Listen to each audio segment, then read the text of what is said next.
fun. There's something charming and lovely about shows that are just supposed to be lighthearted, just to get you in a brighter mood, shows that don't take themselves too seriously. Like a year ago when the Suicide Squad Guy came out, I titled the video, "We Need More Fun Anime," and since then, we have been getting a lot more fun anime, and I've also been looking at some older fun anime, if you will. I think most of this video is current, but stay with me. What would you consider a fun anime? To me, it's something that you can casually watch. Maybe it doesn't take itself that seriously. Something that is here for laughs and doesn't really have much of a meaning to it. Maybe it is a show that kind of does have a message, but it's not that important to enjoy the show. And since I decided to start getting back into my anime bag, I thought, hey, why not look at some fun anime first, just to see where the current state of anime is. In 2021, I made a video about the way of the Househusband and why I was disappointed in the way it was animated. And today, I'm here to say,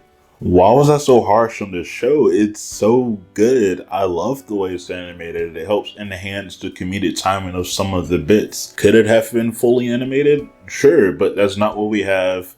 We have this, and I really enjoy the product. But why does something like this work and something like Records of Ragnarok doesn't? Is this part of the script still relevant? I wrote this part in 2023, and I know Records of Ragnarok is on its like 3rd or 4th season. That might not have aged that well. Let's begin with the reasoning as to why it's animated this way. In an interview with the director Chiaki Kon, it was stated that his producer wanted this to be an anime that gives off a similar experience to reading the manga. For some reason, online people are saying that the author also wanted this to be this way because they quote-unquote didn't want an anime, and this was the compromise for some reason. I don't doubt that that could be a thing, I just personally couldn't find any evidence towards that claim. I do think that reflects in the style though, because it doesn't just give off the experiences to read in a manga, it is a manga, a moving animated manga. The minimalist style doesn't work for something like Records of Ragnarok because the fight scenes should be lively, animated smoothly, and hyped. I'm sorry, I'm a product of this generation. I like great animated fight scenes. It works here though, where it's in a slice of life environment and the comedic timing does give off turning to the next page to see the gag reaction and pay off to the bit. The comedy in the show somehow blends over the top humor with nonchalant reactions in the best way, where if one thing doesn't make you laugh, the other will, and nothing really stays long enough for you to hate it. There are short segments designed to get you in the funny bone. A criticism I gave in the first video is that it's paced really fast, and I completely disagree with that now. Just because there are a lot of short segments doesn't mean that the pacing is fast, just that the segments are designed for one punchline, then it's to the next one. I don't watch much anime as I used to, but with that being said, watching this just makes me genuinely happy. There's so many recurring characters within here like Tatsu, Miku, and Masa. There's the crepe guy, his sister that just got introduced this season. There's the nerd, a rival Yakuza chick that works at the retail store, one of the neighbor's kids,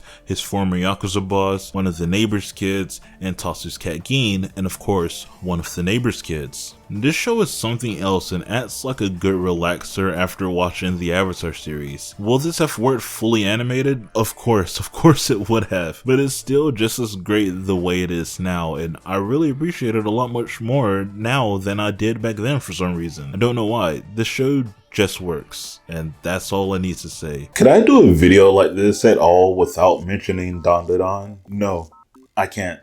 Dandadan is one of those shows when you first start it, when you first read it, when you first watch it, it's an instant hit. It instantly grabs you in, and I knew the minute I saw that opening, the minute I heard that opening, I was gonna enjoy it. If anybody knows me, I'm a sucker for J-Rock, I'm a sucker for J-Metal, I'm a sucker for J-Rap. So I instantly knew this was a hit. But before we get too off topic, let's start talking about the funnies and appeal of Dandadan. The humor of Dandadan writes this weird line of being both cringe and crude, but also absurd and random. I can't remember who explained it like this, but I remember somebody describing it as anime regular show, and that's all I needed to hear to turn this on, and I wasn't disappointed in the slightest. Before I get too ahead of myself, I can't really discuss Dandadan without talking about the first episode, because a lot of people drop it immediately afterwards. Dandadan is crude in every sense of the word. weird. The main plot of the story is these ghosted aliens after these high schoolers to experiment on their bodies and use them, which can come off in a bad way. It's weird to just sit here and say, you're not supposed to take it seriously, so I'm gonna try to word it in a different way. You're not supposed to believe it's gonna happen. This is a shonen anime, which for the most part targets a younger audience, so you're just gonna have to assume that most of these situations the characters are going to find some way to come out of it unscathed. In episode 1, they're able to do that because the ghost possessed Okarun and he was able to come through the phone and fight off the aliens to save Ayase. The whole series is just wacky hijinks that does just boil down to Okarun trying to get his magical balls back. One of my favorite episodes is episode 11, where they think the biology plastic model might have it because it's alive and running across the city for some weird reason and screaming, but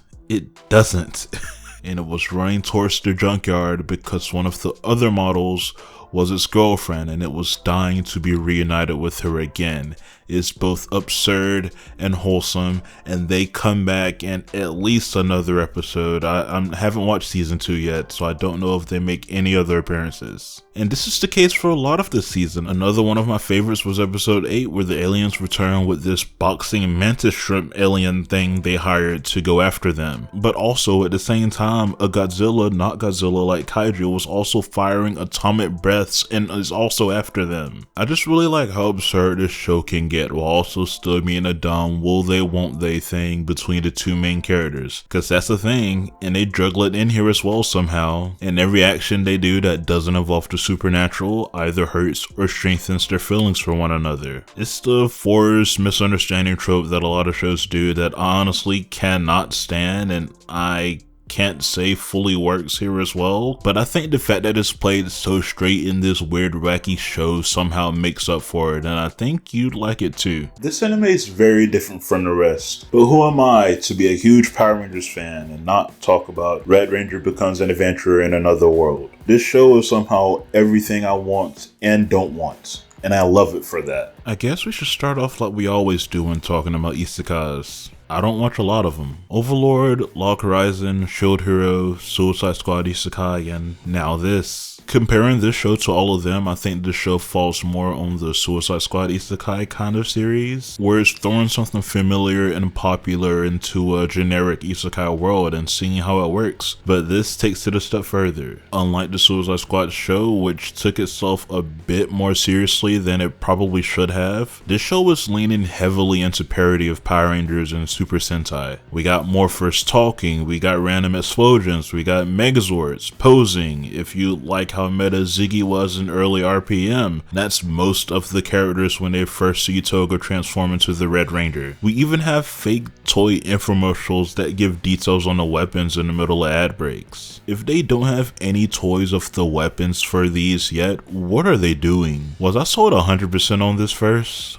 Yes and no. I love all the Power Ranger aspects it leans into and the parodying of friendships and making that the power the Rangers need to operate. What I wasn't vibing as much with at first was the isekai world itself. It just felt bland, more lively than the Suicide Squad version, but whenever Toga wasn't on screen, I started asking myself, where's Toga? Anytime they showed backstory, my first thought was always, why didn't they just make this a Sentai anime instead? It looks awesome. But I do get that it's a manga, and the manga is currently still going, so yeah, you can't deviate from the manga. And it kind of stays like that until around maybe episode 8-ish, where they're searching for some manatees in this forest, and the elves that are in this forest starts attacking them, and one elf lady morphs into a sphinx-like ranger. The isekai world itself is starting to parody Power Rangers and Sentai. The Red Ranger is a part of the ancient scriptures. They're saying a warrior just like him pulled up 1,000+ years ago, and that's how they knew he was gonna approach. Even later in that arc, the antagonist of that portion steals the Sphinx Morpher, and it leads to a Ranger versus Ranger fight, which was super sick. So many forms start being revealed. The Megazord got a new form. I find it very entertaining how integral this is becoming to the plot, and I hope eventually each of these characters that are with Red in this team has a form, and maybe when his previous team finds him, we'll get a sick crossover episode. Nothing would make me happier, but Only the first season is out so far. You won't have that much to watch if you do decide to watch it. City the Animation is currently airing, at least during the time I'm writing this, during the time I'm recording this. The manga is written by the same person who created Nichijou, and Nichijou is probably one of my favorite comedic anime of all time. So how does City the Animation hold up? It's great. Hard to talk about really because it follows and talks about the daily lives of so many different people. It's called City, so the concept makes so much sense. It leans a bit more into the slice of life side than Nichijou, at least early on. Most of the humor I get from it are the awkward moments that are way too relatable for my liking. One bit worth mentioning is when it shows how this magazine company pitched their horoscope and luck topics. They just spun a wheel and threw a dart at it saying, hey, no one takes these seriously. Even though in the previous episode somebody had on a skirt because they said it was lucky and would bring them so much good fortune. And then in this episode it cuts to Nagamo and Nikura. Nikura is trying this really weird cute face that she learned from the magazine that's not really that cute, but the magazine says it is, so they believe it. She tells Nagamo about it, but at the same time a delivery person approaches, so as Nikura is getting the box from him, she decides to try it on him to, you know, bring some joy in his life. And it got so quiet after he screamed at the sighting.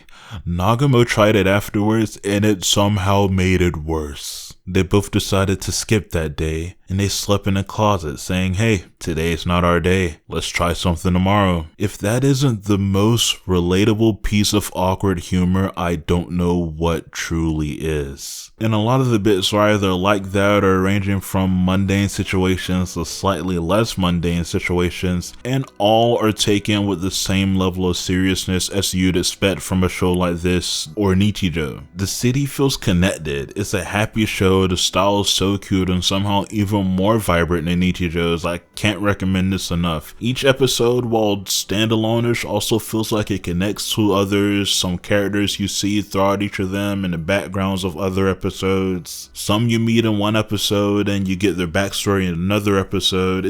It just all feels connected and I love it. And oh my god, episode 5 was one of the best episodes I've seen in my life. I cannot recommend this enough. Some episodes will shock you, some episodes will make you say, aww, and some will make you laugh. I cannot say enough about this show, but I don't want to get too much into the details of it because I really want you to go out of your way to watch this. If any of these shows tickle your fancy, I want this show to do that. Seriously, watch this show. It's so fun. And there you have it. These are just some fun anime I thought it'd be nice to recommend since I started watching anime again. And it's always a good time to kick back, relax after a hard day of working, after a hard day of school or whatever you do, and just mindlessly enjoy something. I think that's perfectly fine.